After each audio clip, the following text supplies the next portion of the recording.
রাজা খুব রেগে গেছিল। তারপর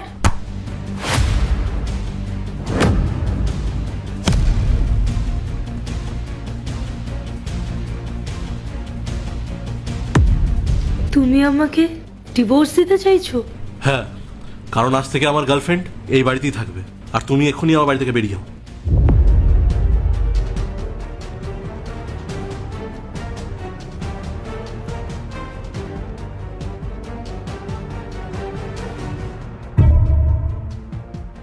তুমি আমার সাজানো সংসারটা তো ভেঙে দিলে, আমার স্বামীকেও আমার থেকে কেড়ে নিলে। তবে মনে রেখো, আমার স্বামীর সাথে সাথে তোমাকে আরো একজনকে সামলাতে হবে। মানে কাকে? ঋতিকা মা, ওই আন্টিটার কাছে যাও। যাও।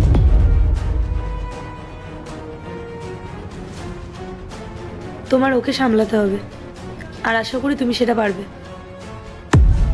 আর রিয়া, হ্যাঁ ঠিক আছে, আমার মেয়ে মানেই ওর মেয়ে, তাই না? হ্যাঁ হ্যাঁ, আমরা ওকে ঠিক সামলানো। যাই হোক, ভালোই হলো, আমি আমার মেয়েকে সাথেও পেয়ে গেলাম। ঠিক আছে, ভালো থেকো তোমরা, আমি আসলাম। শ্রেয়া, আজ থেকে এই বাড়িটা তোমার। যাও, গিয়ে ফ্রেশ হয়ে নাও, আর মেয়েকেও রেডি করে দাও। আজ আমরা একসাথে ডিনারে যাও। ঠিক আছে।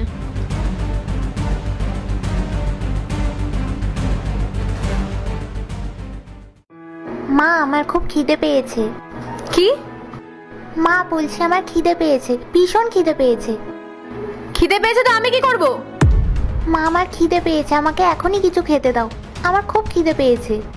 একদম চুপ, চুপচাপ এখানে দাঁড়া, আমি দেখছি কি আনা যায়।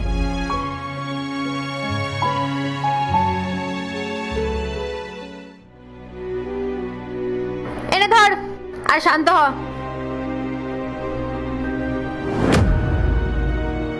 মা, একটু ছিঁড়ে দাও না।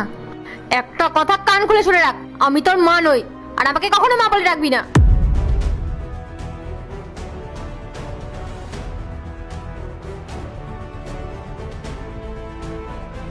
নে এবার ধর, খা।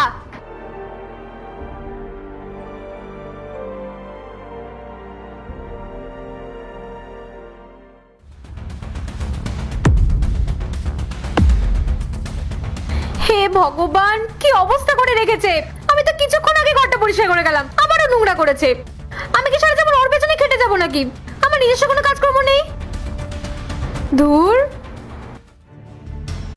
পার্ট 2 দেখতে সাবস্ক্রাইব করো ভেলকু 78M।